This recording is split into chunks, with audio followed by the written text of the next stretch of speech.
মৰমৰ ছাত্ৰ ছাত্ৰীসকল, তোমালোকৰ প্ৰিয় চেনেল ইংলিছ লাৰ্ণিং আছামলৈ মই তোমালোকক স্বাগতম জনাই আজি মই তোমালোকৰ অহা এইচএছ ফাইনেল এক্সামিনেশ্যন 2025 প্ৰস্তুতি হকে লজিক এণ্ড ফিলচফিৰ পৰা 60টা অতি দৰকাৰী অতি চমু প্ৰশ্ন অৰ্থাৎ এক মূল্যাংকৰ প্ৰশ্নৰ সমাধান লৈ উপস্থিত হৈছোঁ। এই 60টা প্ৰশ্ন লোৱা হৈছে বিগত কেবা বছৰে অনুষ্ঠিত হয় এইচএছ ফাইনেল এক্সামিনেশ্যনৰ কোশ্চিন পেপাৰৰ পৰা। এই কোশ্চিন পেপাৰসমূহ লোৱা হৈছে 2019 পৰা 2024 বৰ্ষৰ ফাইনেল এক্সামিনেশ্যনৰ কোশ্চিন পেপাৰৰ পৰা। গতিকে ভিডিঅ'টো অকণমান দীঘল হ'ব, নিশ্চয় ভিডিঅ'টিয়ে তোমালোকক অহা পৰীক্ষাত সহায় কৰিব। গতিকে পলম নকৰি বলাচোন মৰমৰ ছাত্ৰ ছাত্ৰীসকল, আজিৰ ভিডিঅ'ৰ মূল বিষয়বস্তু লৈ যাওঁ। পোনপ্ৰথমতে মই তোমালোকৰ আগত 2024 বৰ্ষত অহা প্ৰশ্নৰ সমাধানসমূহ আলোচনা কৰিম।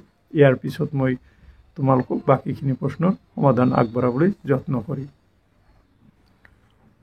প্ৰথম প্ৰশ্নটো লৈছোঁ অতি চমু উত্তৰ দিয়া। তৰ্ক বিজ্ঞান আদৰ্শনিষ্ঠ বিজ্ঞান কথাকাৰ সত্যনে? উত্তৰ সত্য। বৈজ্ঞানিক আগমনে কোন প্ৰকাৰৰ বচন প্ৰতিষ্ঠা কৰে? উত্তৰ যথাৰ্থ সামান্য বচন। চি নম্বৰলৈ আহা। চি নম্বৰত কোৱা হৈছে যে অবৈজ্ঞানিক আগমনৰ ভিত্তি কি? অবৈজ্ঞানিক আগমনৰ ভিত্তি হ'ল অভিজ্ঞতা বা প্ৰকৃতিৰ একৰূপতা। বিজ্ঞানসন্মত বাস্তৱবাদৰ প্ৰৱৰ্তক কোন? উত্তৰ জন লক। ই নম্বৰ হ'ল নৈতিক ক্ৰিয়াৰ এটি উদাহৰণ দিয়া। উত্তৰ হ'ব ভূমিকম্প বা বানপানী। নেক্সট প্ৰশ্নটো হ'ল বুদ্ধই মোক্ষ বা মুক্তিক বুজাবলৈ কি শব্দ প্ৰয়োগ কৰিছিল? উত্তৰ নিৰ্বাণ। যি সৰল বাস্তৱবাদে সত্যতাৰ কোনটো মতবাদ সমৰ্থন কৰে? উত্তৰ সত্যতাৰ অনুৰূপবাদ নীতিক সমৰ্থন কৰে। ধৰ্ম হ'ল মূল্যৰ অবিনাশিতাত বিশ্বাস কথাষাৰ কোনে কৈছিল? উত্তৰ দাৰ্শনিক হেৰল্ড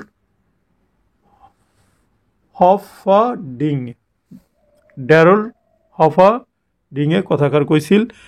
কাৰণৰ পৰিমাণগত লক্ষণ কি নিয়মৰ ওপৰত প্ৰতিষ্ঠিত? শক্তিৰ অবিনষ্টতাৰ নিয়মৰ ওপৰত প্ৰতিষ্ঠিত। ব্যতিৰেকী পদ্ধতিৰ বাবে কেইটা দৃষ্টান্তৰ প্ৰয়োজন? উত্তৰ দুটা। গ্ৰীক শব্দ ইথোছৰ অৰ্থ কি? ৰীতি নীতি বা অভ্যাস। লাষ্ট প্ৰশ্নলৈ আহা। প্ৰকল্প হৈছে এটা আনুমানিক ধাৰণা, এইটো সত্য নে সত্য? এতিয়া তোমালোকৰ ওচৰত যদি কোশ্চিন পেপাৰ আছে তেতিয়াহ'লে আনচাৰসমূহ তোমালোকে স্ক্ৰীনশ্বট মাৰিও তোমালোকে পিছত ঘৰত কি প্ৰেক্টিছ কৰিব পাৰিবা। অ'কে,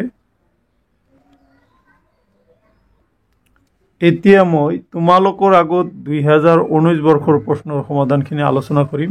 প্ৰশ্ন নম্বৰ 1, তৰ্ক বিজ্ঞানৰ মূল আলোচ্য বিষয় কি? উত্তৰ অনুমান বা যুক্তি। অবৈজ্ঞানিক আগমনৰ সিদ্ধান্ত নিশ্চিত স্বভাৱৰ হয়নে? উত্তৰ নহয়। পূৰ্ণ আগমনত আগমন জীৱ আছেনে? উত্তৰ নাই। ডি নম্বৰত আহা। আগমনৰ বিৰোধাভাস প্ৰকৃতিৰ একৰূপতাৰ নীতিৰ লগত সংযুক্ত কথাটো শুদ্ধ নে শুদ্ধ? ই নম্বৰ। মিলৰ প্ৰকল্পৰ সংজ্ঞা অনুসৰি প্ৰকল্প প্ৰথম স্তৰটো কি? উত্তৰ প্ৰাকৃতিক ঘটনাৱলীৰ নিৰীক্ষণ।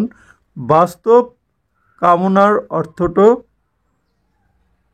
উত্তৰ অস্তিত্বশীল কাৰণ। নৈতিক বিচাৰৰ প্ৰকৃত বিষয়বস্তু কি? অভিপ্ৰায়। তাৰপিছত বাহ্য জগতখন প্ৰত্যক্ষভাৱে জানিব পৰা যায় বুলি ভবা মতবাদটোৰ নাম কি? উত্তৰ সৰল মতবাদ। অন্যায়ী প্ৰণালীৰ সিদ্ধান্ত নিশ্চিত নে নহয়? নীতি শাস্ত্ৰ বিষয়বস্তুনিষ্ঠ বিজ্ঞান কথাটো শুদ্ধ নে? উত্তৰ অশুদ্ধ। ধৰ্ম শব্দটো কি সংস্কৃত ধাতুৰ পৰা উদ্ভৱ হৈছে? ধৃ ধাতুৰ পৰা। অপহৰণৰ কোনটো সূত্ৰৰ ওপৰত অন্যায় প্ৰণালী প্ৰতিষ্ঠিত প্ৰথম সূত্ৰৰ ওপৰত। এইখিনি আছিলে 2019 বৰ্ষত অহা প্ৰশ্নৰ সমাধান।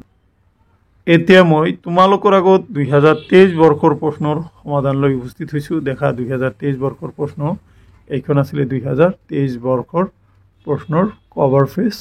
ওকে, কোশ্চিন 1, অতি চমু উত্তৰ দিয়া। এ তৰ্ক বিজ্ঞানৰ আলোচ্য বিষয়বস্তু কি? উত্তৰ অনুমান। বি নিগমনাত্মক অনুমান বস্তুগত সত্যতাৰ লগত জড়িত হয়নে? নহয়। নিৰীক্ষণত ঘটনাবিলাক নিৰীক্ষকৰ সম্পূৰ্ণ নিয়ন্ত্ৰণাধীন হয়নে? এইটো নহয়। তাৰপিছত ডি নম্বৰলৈ আহা। ডি নম্বৰত কোৱা হৈছে যে অবৈজ্ঞানিক আগমনে কাৰ্য কাৰণ বিধিৰ ওপৰত নিৰ্ভৰ কৰেনে? নকৰে। ই নম্বৰ প্ৰকল্পৰ তৃতীয় স্তৰটো কি? উত্তৰ সিদ্ধান্ত নিহৰণ বা নিগমনাত্মক পদ্ধতিৰে। তাৰপিছত এক নম্বৰ নেইভ ৰিয়েলিজম সৰল বাস্তৱবাদ শব্দটো পোনপ্ৰথমে ব্যৱহাৰ কৰা দাৰ্শনিকজনৰ নাম কি? উত্তৰ ডোনাল্ড ড্ৰেক। নীতিবিদ্যাৰ আদৰ্শ কি? নীতিবিদ্যাৰ আদৰ্শ হ'ল প্ৰাচীন এইটো কি হ'ব? পৰম কল্যাণ শ্ৰেয়। তাৰপিছত মুখ্য গুণৰ এটা উদাহৰণ দিয়া। মুখ্য গুণৰ এটা উদাহৰণ হ'ল বস্তুৰ আকাৰ, ওজন আদি। আই নম্বৰ অপহৰণৰ কোনটো সূত্ৰৰ ওপৰত অন্যায় পদ্ধতি প্ৰতিষ্ঠিত? প্ৰথম সূত্ৰৰ ওপৰত অন্যায় পদ্ধতিটো প্ৰতিষ্ঠিত। প্ৰথম সূত্ৰটো হ'ল কাৰ্যৰ কোনো ক্ষতি নোহোৱাকৈ যদি পূৰ্বৱৰ্তী ঘটনাৰ কোনো অংশ বাদ দিব পাৰি, সেই অংশ কেতিয়াও কাৰ্যটোৰ কাৰণ বা কাৰণৰ অংশ হ'ব নোৱাৰে। এতিয়া যে নম্বৰৰ আনচাৰ লৈ আহিম। নীতিবিদ্যাত কোনবোৰ কৰ্মক নৈতিক বিচাৰৰ বিষয়বস্তু বুলি বিবেচনা কৰা হয়? উত্তৰ ঐচ্ছিক ক্ৰিয়াক। কে ধৰ্ম শব্দটো কি সংস্কৃত ধাতুৰ পৰা উৎপত্তি হৈছে? উত্তৰ ধৃ ধাতুৰ পৰা। ধৰ্ম হ'ল আবেগ স্পৰ্শিত নৈতিকতা। কথাষাৰ কোনে কৈছিল? উত্তৰ মেথিউ আৰ্নল্ডে কৈছিল। এতিয়া তোমালোকে 2023 বৰ্ষত অহা প্ৰশ্নসমূহৰ সমাধান লৈ আগবঢ়াচোন। এইখিনি সমাধান মই তোমালোকৰ স্ক্ৰীনশ্বট মৰাৰ সুবিধা কৰি দিছোঁ। ওকে, দেখা এইখিনি আছিলে 2023 বৰ্ষত অহা প্ৰশ্নৰ সমাধান। এতিয়া মই তোমালোকৰ আগত 2022 বৰ্ষত অহা প্ৰশ্নসমূহৰ সমাধান লৈ আহিছোঁ। দেখা 2022 বৰ্ষৰ প্ৰশ্নৰ সমূহ এনেকুৱা আছিলে। প্ৰশ্ন 1, অতি চমু উত্তৰ লিখা। তৰ্ক বিজ্ঞানৰ আদৰ্শ কি? তৰ্ক বিজ্ঞানৰ আদৰ্শ হ'ল সত্যতা।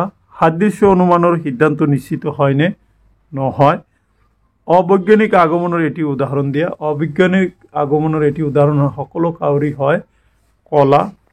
তাৰপিছত তোমালোকে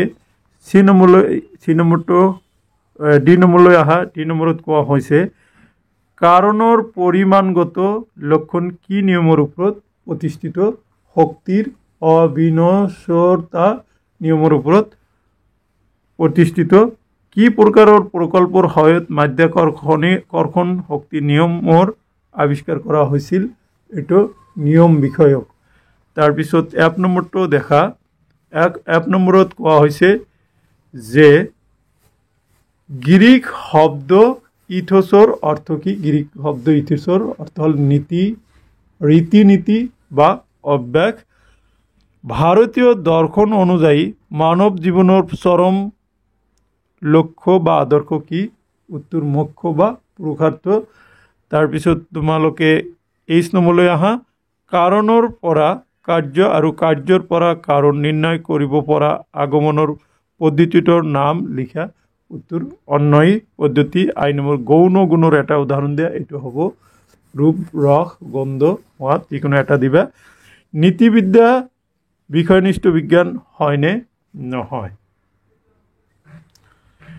কে মূল্যৰ দিশৰ পৰা ধৰ্মৰ সংজ্ঞা কোনে দিছে উত্তৰ হেৰাল্ড হফ ডিঙে দিছে তাৰপিছত সৰল বাস্তৱবাদে সত্যতাৰ কোনটো মতবাদ সমৰ্থন কৰে উত্তৰ সত্যতাৰ অনুৰূপতাৰ মতবাদক সমৰ্থন কৰে এতিয়া মই তোমালোকৰ আগত 2022 চনৰ প্ৰশ্নৰ সমাধানসমূহ লৈ আহিছোঁ দেখা এইখিনি আছিলে 2022 চনৰ প্ৰশ্নৰ সমাধান ওকে এতিয়া মই তোমালোকৰ আগত 2020 চনৰ প্ৰশ্নৰ সমাধান লৈ উপস্থিত হৈছোঁ দেখা এইটো আছিলে 2020 বৰ্ষৰ প্ৰশ্ন